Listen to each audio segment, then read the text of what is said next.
en el capítulo 4 y en el versículo 12, porque la palabra de Dios es viva y eficaz, más cortante que toda espada de dos filos, que penetra hasta partir el alma y el espíritu y las coyunturas y los tuétanos, y discierne los pensamientos y las intenciones del corazón. Cuando tú estudias la palabra de Dios, Dios te habla a tu corazón. La palabra de Dios entra, corta, penetra, discierne los pensamientos y los motivos del corazón. Porque no hay cosa creada, versículo 13, que no sea manifiesta en su presencia. Esto es en la presencia de la palabra de Dios. Antes bien, todas las cosas están desnudas y abiertas a los ojos de aquel a quien tenemos que dar cuenta. Por tanto, teniendo un gran sumo sacerdote que traspasó los cielos, a Jesús el Hijo de Dios, retengamos nuestra profesión, porque no tenemos un sumo sacerdote que no pueda compadecerse de nuestras debilidades, sino uno que fue tentado en todo, según nuestra semejanza, pero sin pecado. Acerquémonos pues confiadamente al trono de la gracia, para alcanzar misericordia y hallar gracia para el oportuno socorro. Hay socorro de parte del Señor. Hay poder en el santuario.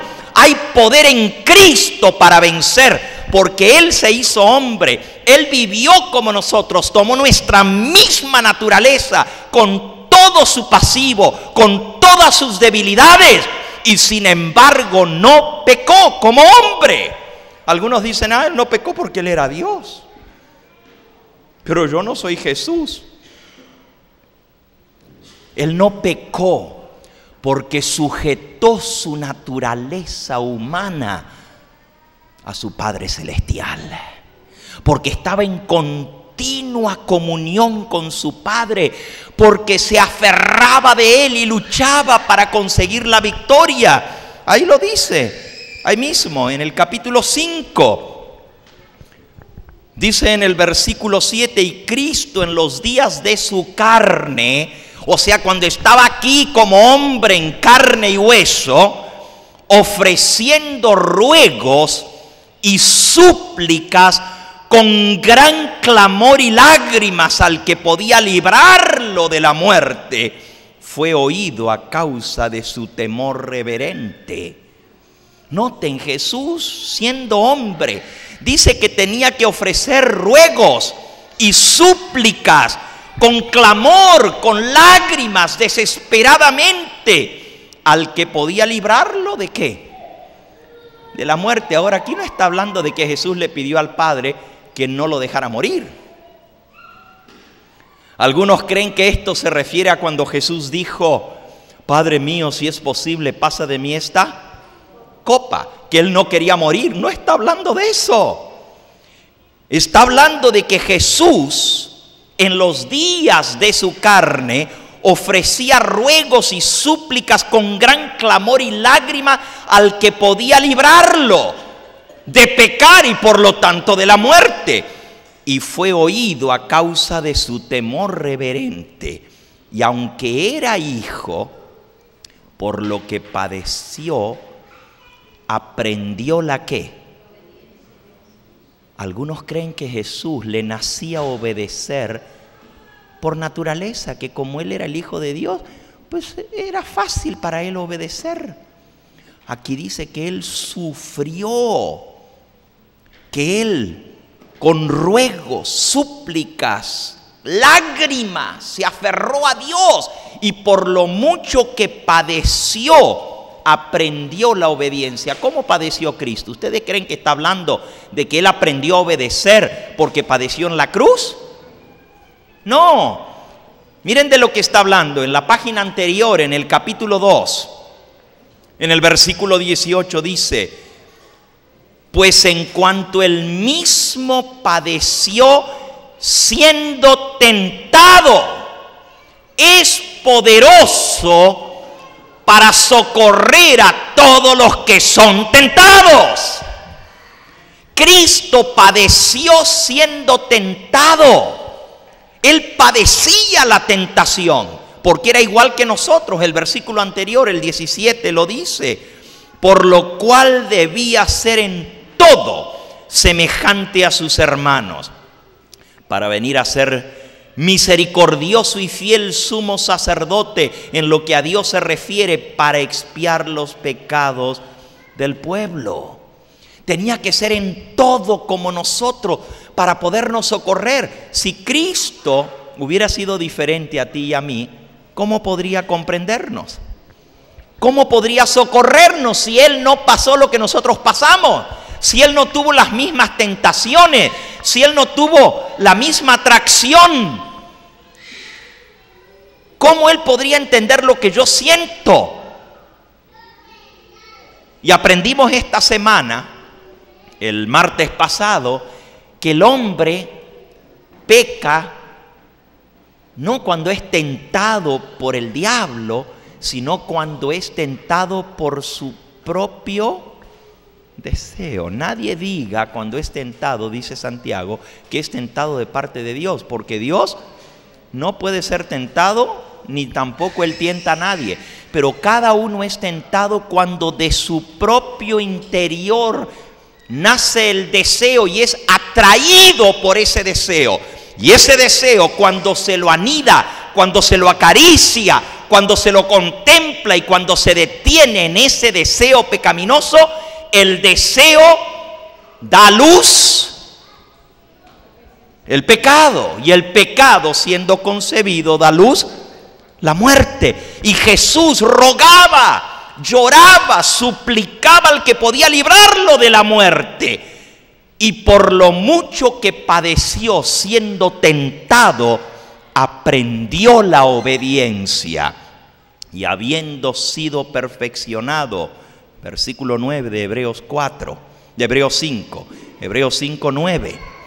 Y habiendo sido perfeccionado, vino a ser autor de eterna salvación para todos los que le obedecen. Amigo, amiga que me escuchas, hermano, hermana, si nosotros queremos llegar a vencer como Jesús, y Jesús le dice a la iglesia de la Odisea: al que venciere, yo le daré que se siente conmigo en mi trono, así como yo he vencido y me he sentado con mi Padre en su trono. Si queremos salir vencedores, tenemos que vencer como Jesús venció. Al que venciere como yo he vencido, le daré que se siente conmigo en mi trono. Al que venciere le daré a comer del árbol de la vida que está en medio de la ciudad. Al que venciere no borraré su nombre del libro de la vida, y confesaré su nombre delante de mi Padre y de los santos ángeles. Tenemos que vencer como Él venció. Y si a Cristo le costó vencer, ¿cómo será a nosotros? Por eso la mensajera del Señor dice que hoy por hoy nosotros no tenemos la experiencia necesaria para poder pasar por el tiempo de angustia. ¿Por qué? Porque somos indolentes espiritualmente. Tomamos las cosas livianamente, jugamos con las cosas espirituales. Pensamos que llenándonos nuestra mente de basura de lo que estamos viendo, de lo que oímos, que así nos vamos a fortalecer espiritualmente para lo que viene. Con toda la suciedad y mugre que estamos bombardeando nuestra mente, ¿así vamos a llegar a vencer?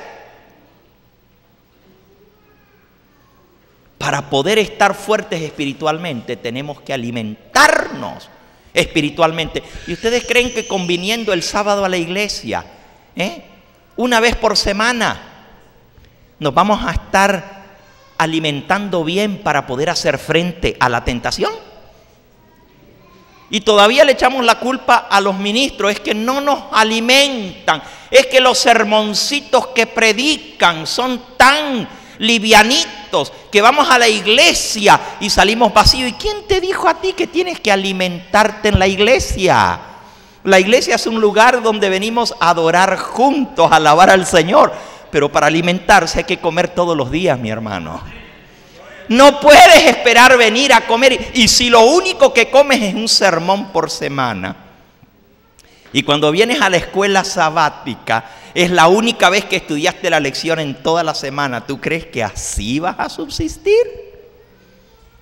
No le eches la culpa a nadie. Nosotros tenemos que estarnos alimentando diariamente de la palabra de Dios, del espíritu de profecía, si queremos salir vencedores. Pero si estamos alimentando nuestra naturaleza carnal, ¿cómo vamos entonces a estar fuertes espiritualmente?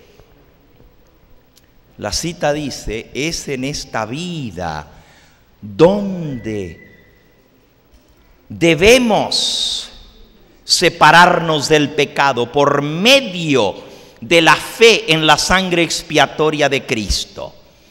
Nuestro amado Salvador nos invita a que nos unamos a Él, a que unamos nuestra flaqueza con su poder, nuestra ignorancia con su saber, nuestra indignidad con sus méritos. La providencia de Dios es la escuela en la cual debemos aprender a tener la mansedumbre y la humildad de Jesús.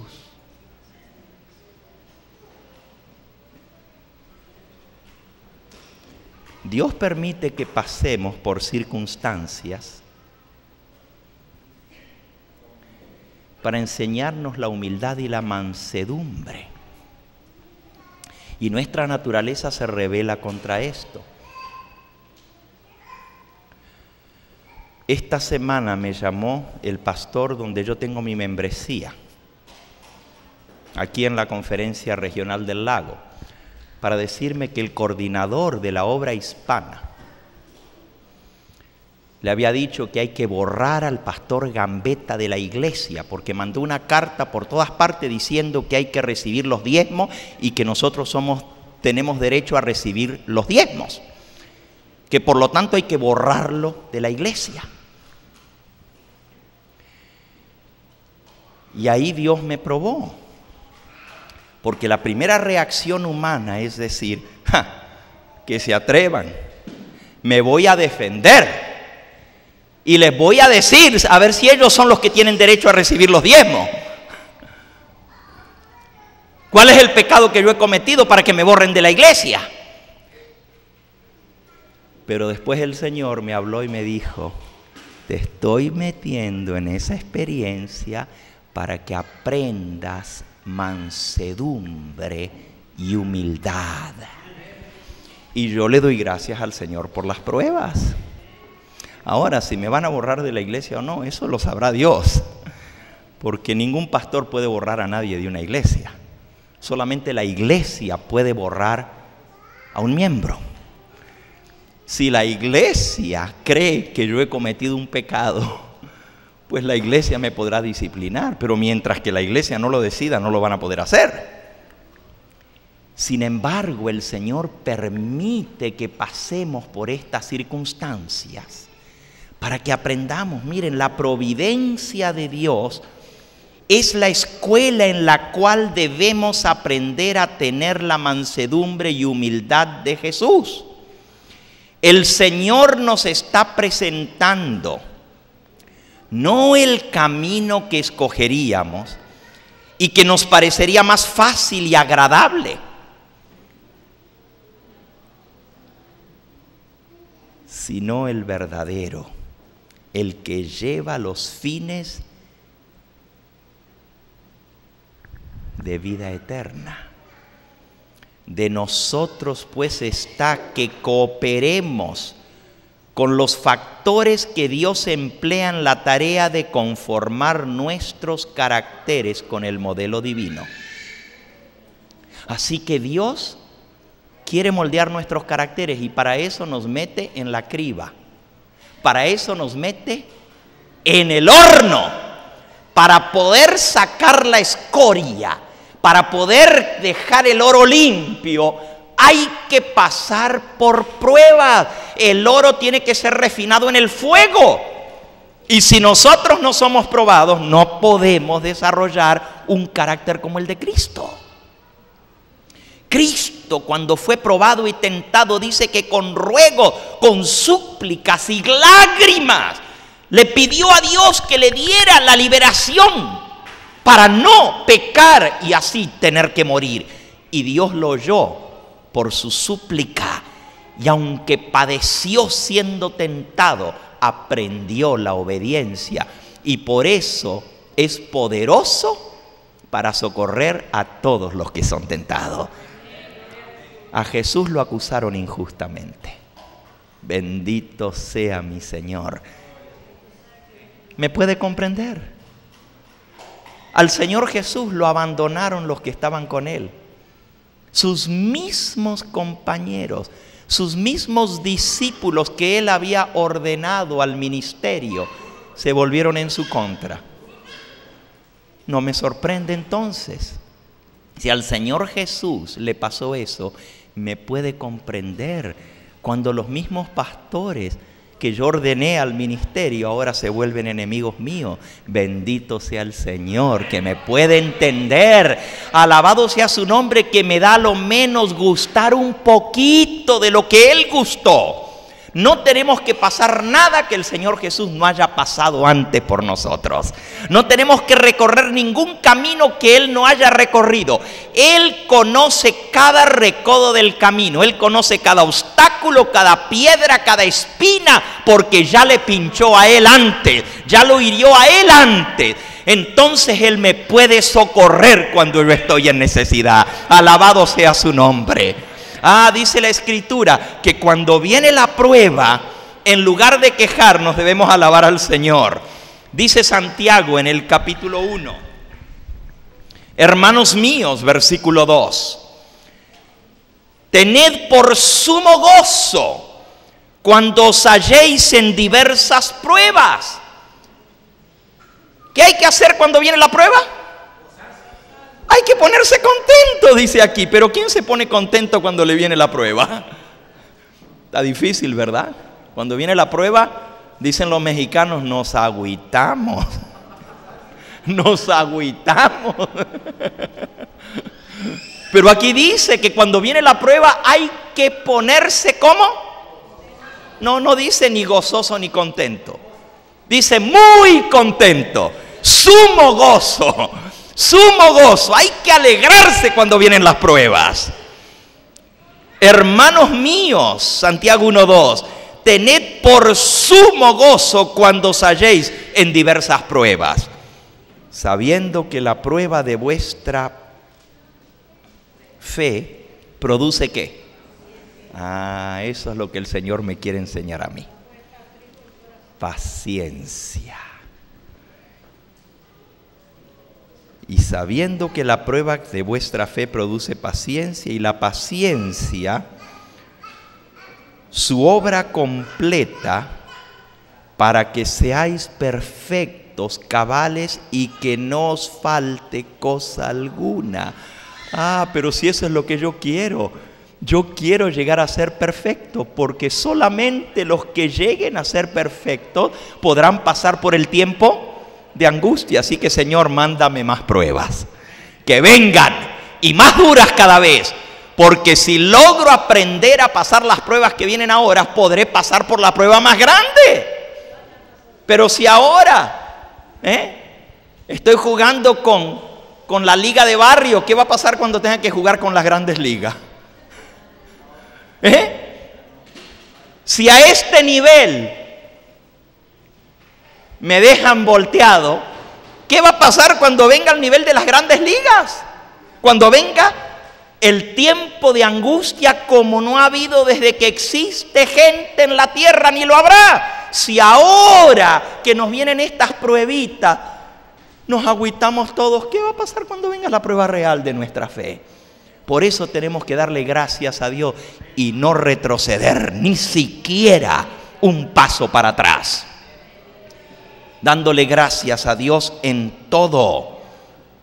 Dice aquí, bienaventurado, versículo 12, el varón que soporta la tentación, porque cuando haya resistido la prueba, recibirá la corona de vida que Dios ha prometido a los que ¿qué? A los que le aman. Eso es lo que yo quiero. Yo quiero la corona de vida y el único que da la corona de vida es mi Señor. Nadie en esta tierra tiene una corona que ofrecerme. Y como nadie me puede ofrecer lo que yo ando buscando, que es la corona de vida eterna, no me preocupo por lo que diga el hombre. Lo único que me interesa es lo que dice el Señor, porque esa es la corona que a mí me interesa.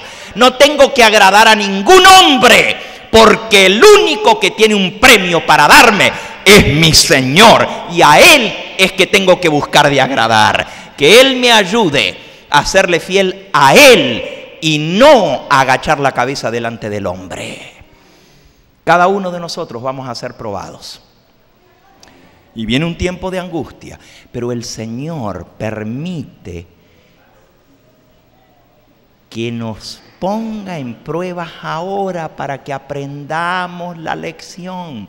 Si no aprendemos a ser pacientes, si no aprendemos a soportar la prueba con humildad y con paciencia, no podremos pasar la prueba más grande.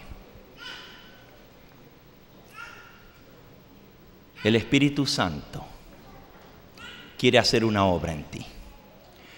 No te creas de la mentira de que vamos a seguir pecando hasta el día en que Jesús aparezca en las nubes del cielo. Hay una obra que es sacar el pecado de nuestra vida.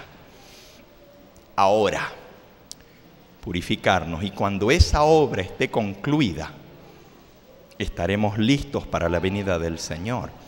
¿Qué es estar listos para su venida? El eslogan adventista es: Cristo viene pronto, prepárate. ¿Y cómo se prepara uno? ¿Cómo te preparas para la venida del Señor? ¿Cuál es la manera de prepararse?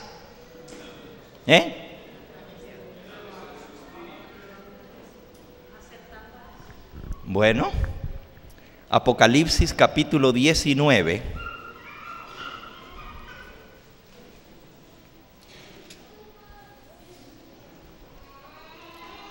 Dice el versículo 7, gocémonos y alegrémonos y démosle gloria, porque han llegado las bodas del Cordero y su esposa se ha preparado. ¿Quién es la esposa? La iglesia. Y dice, su esposa se ha preparado, ¿para qué? Dice, han llegado las bodas del Cordero y su esposa se ha preparado. ¿Cuándo son las bodas del Cordero? A ver, si ustedes estaban despiertos al principio de este sermón, me pueden responder esta pregunta. ¿Cuándo son las bodas del Cordero? ¿Ya terminaron? Todavía no comenzaron, ¿verdad? Cuando Él venga nos va a llevar a realizar las bodas, ¿verdad? No. Dice San Lucas, sed vosotros como hombres que esperáis que vuestro Señor regrese de las bodas.